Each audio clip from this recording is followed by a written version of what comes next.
So I got the chance to randomly play against Punk Gold Pride, and I think you're going to actually kind of enjoy this. Alright, to the 30% of you that have not smashed the living crap out of that subscribe button, smash it so you guys don't miss out on more Oz content. So I was doing some quick rounds of playtesting. I actually wanted to get the chance to play against the new Stardust deck so I could see how Runic's doing, but instead I got the chance to play against Punk with Gold Pride. Now, I've had ideas and people have talked about wanting to play Punk with this deck because it is a way for you to push down your life points relatively easily. And, you know, the whole point of this is to, you know, get really low life, well, just get lower life points in your opponent, play the game. So, of course, we lose the dice roll in true fashion. Wagan's going to pay 6. They're going to get the field spell. Field spell comes down. There's the Teleon up. Man, you're truly skilled when you see, like, Field Spell plus the Zia Min here, so you can just start drawing mid-combo. It feels real good. Go ahead and get our search for the Punk. Alright. So this is actually hilarious. So you drew the Starcher Engines here. If your opponent normal source summons a monster, target one of those monsters, reveal a Gold Pride, or 3 Gold Pride from your deck. Your opponent will randomly pick one for you, and you'll special summon it, shuffle the rest, and then the targeted monster gets destroyed. Yeah. This would have been good in any other matchup, I feel like. Or, you know, if I actually did something. Go ahead and make the big dragon drive there. Go ahead and extend on up. Alright. Add to hand. Go ahead and draw our second card. Yeah, this was actually really cool. It's really good that you can go ahead and just draw this thing and be like, oh yeah, free special summon. Feels so good. Yup. Go ahead and get our banish extension. Go ahead and add the trap card from our deck to our hand. And we're going to make the Blackluster Soldier here. So this is actually kind of cute. Being able to make the Soldier of Chaos here and have it be indestructible. So now your opponent actually has to manually out this, which is actually an issue. Plus, you know, you're going to go ahead and have the Gold Pride loaded up back here on the back burner for during the opponent's turn. So super, super cute. And we're going to go ahead and set. So they're ending on Dangerous Gabu, the Starcher Engines. They have the Nitro Head to trigger here for the adjacent Calm blow up. And then good old Leon to attempt to warp into something else here. So we're going to go ahead and draw our good card. We're going to go ahead and pop this because I didn't want to deal with this. A Column Oof was not something that I really wanted to deal with. We're actually going to go ahead and sacrifice attempting to special this turn. That way we can go ahead and pot a duality into something good. And there's the Messenger Piece. We're going to go ahead set everything here because unfortunately this is the only real thing that I can even attempt to do right now to stay in this game because, you know, TC Boo will get us a little bit, but I didn't even know what was going on back here with this. This is actually going to mess me up later in the duel. There's a Caustic Cyclone off the top. Feels really good, actually. Go ahead and chain the TC Boo. Force one off of the field. We're going to go ahead and punishment that off. I'm going to go ahead and pay. Sure. And then test pop that. I was trying to get the good one off the field so I didn't have to deal with it. Blackluster Soldier's going to go ahead and banish that. And this is just turning into a game of nonsense at this point. We ripped Terraforming off the top. Alright. I was like, ooh, you know, Terraforming can keep us in the game. Alright. We go ahead and activate this. And we're going to go ahead and pass. Remember, we're still underneath the effects of punishment, so we couldn't special summon. And we can't target the Blackluster. I'm going to go ahead and extend on down. We're going to go ahead and trigger the pop here. Alright, we're going to go ahead and do this to do the special summon. So we actually make Gary here. Now the reason why I made this, because my logic was, alright, well he's gonna swing in anyway, plus he's gonna go toggle and then blow this off. At least we can use this to blow, you know, a back row back here. Well, funny enough, this was actually, I almost...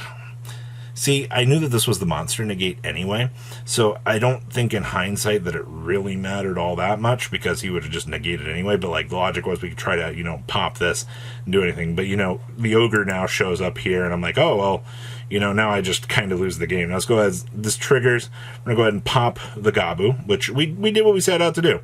We did it. Alright, but now we draw Majesty's Fiend for turn. We're about to get Pave loaded for 6,000 damage to the face. Yep, there's the 3k, there's the secondary 3k, and then our last draw, I was like, oh, if this is anything actually relevant, you know, we can play the game here, but now we draw Runic, and then it's all downhillville from there. Alright, we're going to pass on over so you can get a chance to take a look at this interesting concoction. This deck comes in at an impressive 42 cards in the main deck, but only 14 down here in the extra deck, so if you're looking at this and you're like, huh, You know, it means that you have room for improvement here. So the reason why we're showcasing this is because, once again, this really piqued my interest. When people try out new ideas like this, and you don't really tend to see a lot of these ideas kind of stick around out here, I always like to showcase these because, yeah, if they catch my interest, I think they're going to catch somebody else's. So now remember, your Gold Pride stuff, Nitro Head here, if your life points are lower than your opponent's, splash some of this thing from your hand, and then during your opponent's standby phase, you get to hand them the Nitro token. It can't be used as link material. During your opponent's main phase, you can blow up that Nitro token, destroy all cards in the adjacent monster zones and spells and traps. Yeah, it's pretty big, but you have to get lower life points, but that's why all this package is here. And then Mr. Leon here, if your life points are lower than your opponent's, feel free to splash some of this. You can target a non-warrior Gold Pride in your graveyard, splash some of it, and you get locked into, you know, Gold Pride monsters for the rest of this turn. And then during your opponent's main phase, a quick effect, after second result, you can synchro summon one synchro monster using Gold Pride monsters you control, which is actually where you step into Star Leon here. So during the main phase, quick effect, target one face-up monster your opponent controls, score against attack equal to that monster's attack, and then if your life points are lower than your opponent's, you can destroy that monster. And you can only use that previous effect once per turn, and then during the end phase, if this previous effect was activated this turn, this goes back to the extra deck. You can special summon a Leon from your deck or graveyard. So, guess what? You get to load this back on up for synchro plays on the next turn. You have a lot of, what I would say, leeway in this deck for the missing spot down here for what you can really put in. Because, you know, the Punk package is going to access certain parts. I mean, you don't have Chaos Ruler, for example, so that you could try to cheese out and do some of the bigger shenanigans, but it's fine.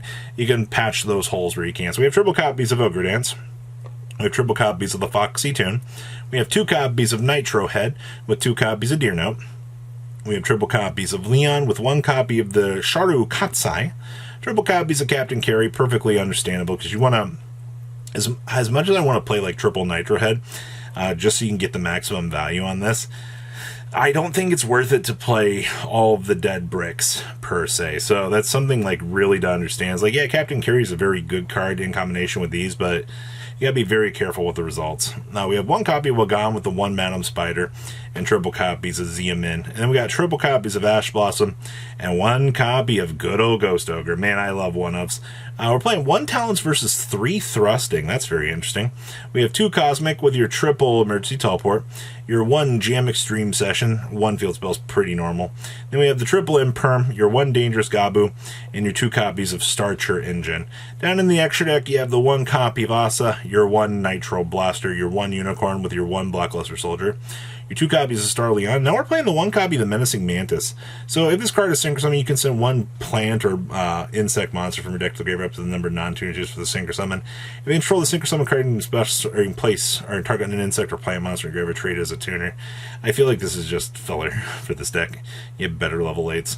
We have the 1 Jamming Dragon, the 1 Draco Berserker, your 1 Baron, your 1 Amazing Dragon, 2 Psychic Imp Punishers, and 1 copy of your Rising Carpier. Wrapping up, honestly, a pretty fun list out here.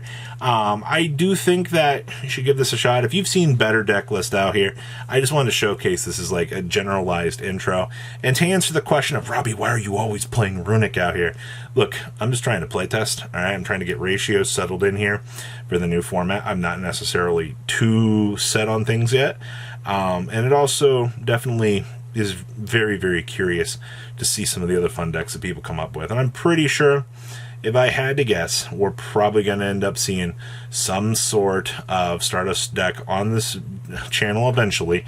There's always that one Stardust player that I'll run into on the ladder, and they will blow me out of the water, and then for the next week and a half, I'm like, oh my gosh, like, maybe Stardust is actually just, you know, the best deck in the world. And it's usually because, you know, you don't open up the Junk Speeder, or you don't open up the Out to the Junk Speeder, and you're just like, Now, I guess to answer the last question here is, how consistent do I think this deck is? The Punk package does carry a pretty consistent backing to it. And I think because of that, you might see the possibility of this being a decent Tier 2 deck. I think that's always important. You know, don't underestimate what the Tier 2 category can actually do. They're always going to be in a position to be able to do something kind of interesting. It's just one of those things of, you know, did I open good, or my ratio set, you know, As you can tell, you know, Cosmic Cyclone off the top with the Ghost Ogre in the hand was essentially some of the best Yu-Gi-Oh! That you could ever actually open up. But, you know, alas, that is how the game actually works some days. So what do you guys think? Please, leave a comment down below, tell me what you guys think, and I will see your beautiful faces back here later on in the day, guys. Stay safe out there, alright? Patrons, thank you!